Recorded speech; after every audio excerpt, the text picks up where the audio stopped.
যেহেতু বাড়ি যাচ্ছি আর এটা ছিল লং জার্নি, আর আমি চাইনি এই জার্নিতে ইফতারের জন্য ছোলা, বুট, মুড়ি, বেগুনি, আলুর চপ এগুলা নিয়ে খুব ঝামেলা করি। আমি চাইছি খুব সিম্পলের মধ্যে আমাদের ইফতারিটা শেষ করতে।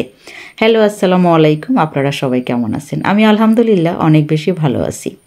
ইফতারের সময় হয়ে গেছে, আমি অনেক বেশি টায়ার্ড ছিলাম, বাট নিজের কথা চিন্তা করলে তো আর হবে না, যেহেতু অনেক মানুষ ইফতার করবে, তাই নিজেকে শক্ত করে হলেও আমি সব কিছু অ্যারেঞ্জ করতে বসে গেলাম।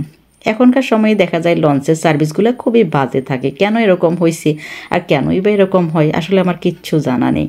এখন চাইলেও আমরা কোনো কিছু পাই না, যেমন এই যে খাবারের জন্য টেবিল, ঠিকমতো প্লেট পাওয়া, চামচ পাওয়া, বাটি পাওয়া, সালাদ পাওয়া, কিচ্ছু আর না। যাই হোক, এগুলো ভাবতে ভাবতে আমি সব কিছু রেডি করতে থাকলাম।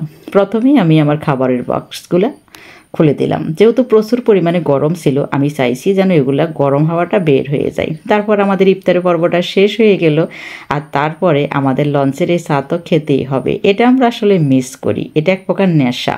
লঞ্চের চা বেশিরভাগ ক্ষেত্রে ভালো হয় না, এবারের চাগুলা ছিল অসাধারণ। জানি না আসলে কখন কি হয়। আর আমাদের গল্পে গল্পে সুন্দর সময় কাটতেছিল, আর কিছুক্ষণ পরপর আমরা শুকনো খাবারগুলো পাচ্ছিলাম আর সেগুলো খাচ্ছিলাম। যাই হোক, লঞ্চের ভিতরে ছিল প্রচুর পরিমাণে গরম, বিশেষ করে কেবিনে, আর বাইরে ছিল অনেক বেশি বাতাস। তা আমরা চেষ্টা করেছি মাঝে মধ্যেই আমরা দুজন দুজন করে বাইরে কিছুটা সময় কাটাতে। আর এভাবে সময়গুলো যায়। আসলে অনেক জার্নি করি, অনেক কষ্ট হয়, তারপরেও কেন বাড়ি যাই, এটাই তো প্রশ্ন। এসব কষ্টের পিছনেও কিন্তু অনেক আনন্দের ঘটনা থাকে, আর সেগুলোই আমাদেরকে উৎফুল্ল করে, আমাদেরকে বাড়ি যাওয়ার তাড়না দেয়। তারপর এই যে এত সকাল সকাল চলে আসবে এটা ভাবনাই ছিল না। সবসময় যেটা হয় যে সকাল হয়ে যায় আমাদের হাতিয়ার ঘাটে আসতে, এবার খুব ভোরে লঞ্চ চলে আসছে। আর আমাদের জন্য চলে আসছে রাজু।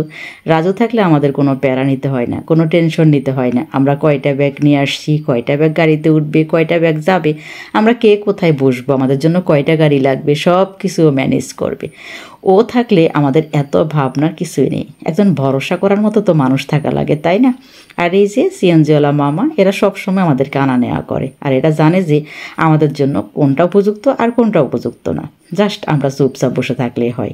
হাতিয়ার ঘাটে আসলে এরকম একটা সুন্দর পরিবেশ পাই।